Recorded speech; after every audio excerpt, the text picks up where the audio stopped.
Assalamualaikum warahmatullahi wabarakatuh. Kami dari kelompok 9, yaitu Aprilia Lisma Susanti dan Luki Puput Pujiati. Kami akan membahas materi week ke-10 tentang uji asumsi klasik. Tujuan uji asumsi klasik agar estimasi dari koefisien regresi tidak bias, maka sebelum melakukan proses analisis regresi berganda harus dilakukan lebih dulu pengujian beberapa asumsi klasik. Jenis uji asumsi klasik yaitu 1. Uji multikoliniaritas, 2.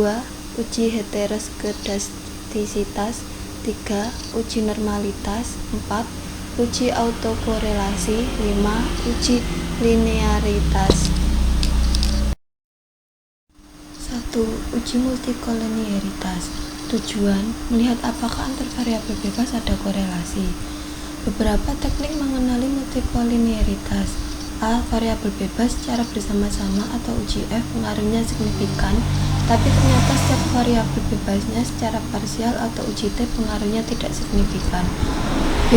Nilai koefisien determinasi atau R2 sangat besar, namun ternyata variabel bebasnya atau uji T berpengaruh tidak signifikan. Untuk memberikan gambaran cara mendeteksi multikoliniaritas dengan SPSS 16, digunakan model persamaan regresi berikut. ROA sama dengan alfa ditambah beta 1 CAR ditambah beta 2 NPL ditambah beta 3 ROE ditambah beta 4 OCOR ditambah beta 5 LDR ditambah sigma. Deteksi multikoliniaritas melihat besarnya VIF atau variance inflation factor dan toleransi dari hasil olahan data menunjukkan bahwa nilai VIF semua variabel independen berkisar antara 390 sampai dengan 6697, yang berarti tidak lebih dari angka 10 dan nilai toleransinya di atas 0,1. Artinya tidak terjadi gejala multikoliniaritas dalam model regresi yang digunakan. Berikut contoh gambar hasil uji multikoliniaritas.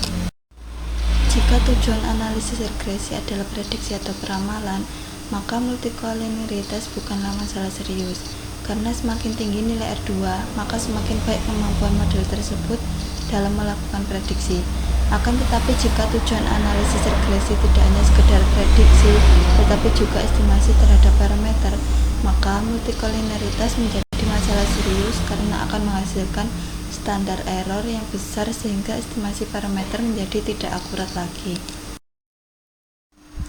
2. Uji heteroskedastisitas.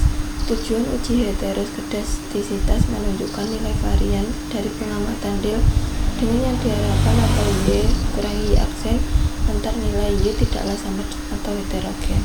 Deteksi adanya heteroskedastisitas adanya ketidaksamaan varian nilai residualnya antara variabel-variabel yang dapat dideteksi melalui A. Perhitungan uji koefisien korelasi Rayleigh-Spearman yang mengkorelasikan antara nilai absolut residual dengan setiap variabel bebas.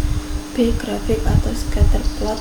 Jika grafik tersebar baik di atas maupun di bawah angka 0 pada sumbu Y, berarti tidak terjadi heteroskedastisitas, sehingga model regresi layak dipakai untuk prediksi. Berikut merupakan grafik scatter plot. Arti grafik, dasar pengambilan keputusan. Jika ada pola tertentu seperti titik atau poin-poin yang ada membentuk pola tertentu yang teratur atau bergelombang, melebar dan kemudian menyempit, maka telah terjadi heteroskedastisitas. Jika tidak ada pola yang jelas serta titik menyebar di atas dan di bawah angka 0 pada sumbu Y, maka tidak terjadi heteroskedastisitas. Grafik di atas tersebar baik di atas maupun di bawah angka 0 pada sumbu Y, berarti tidak terjadi heteroskedastisitas sehingga model regresi layak untuk dipakai prediksi. Metode statistik uji Gleiser. Uji Gleiser dilakukan dengan meregresikan nilai absolut residual atau ABSUI terhadap variabel independen lainnya. Jika beta signifikan, maka mengindikasikan terdapat heteroskedastisitas dalam model.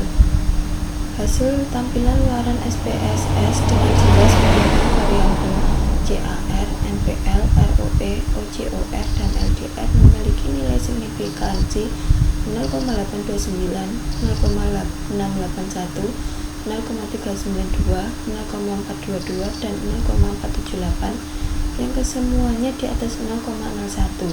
Berarti tidak terdapat heteroskedastisitas dalam model ini. Dengan kata lain, semua variabel independen yang terdapat dalam model ini memiliki sebaran varian yang sama atau homogen. 3. Uji normalitas. Tujuan uji normalitas yaitu mengetahui kenormalan data yang berdistribusi normal apabila nilai residual mendekati angka 0. Uji normalitas menggunakan histogram atau jika nilai residualnya rata-rata mendekati angka 0 dan kurva membentuk lonceng atau genta, maka dapat disimpulkan bahwa data yang dianalisis memenuhi asumsi kenormalan data. Model regresi yang baik mempunyai distribusi data normal atau mendekati normal. Ada dua cara mendeteksi apakah residual memiliki distribusi normal atau tidak, yaitu dengan analisis grafik dan uji statistik. Diagram normal PP plot of regression standardized uji Kolmogorov-Smirnov dependent variabel motivasi kerja seperti autokorelasi merupakan deteksi normalitas beberapa penyebab autokorelasi di sekitar kelembagaan besarnya suatu deteksi autokorelasi dapat antara tingkat sisi gambar hasil terjadi angka dalam spesifikasi yang ada model korelasi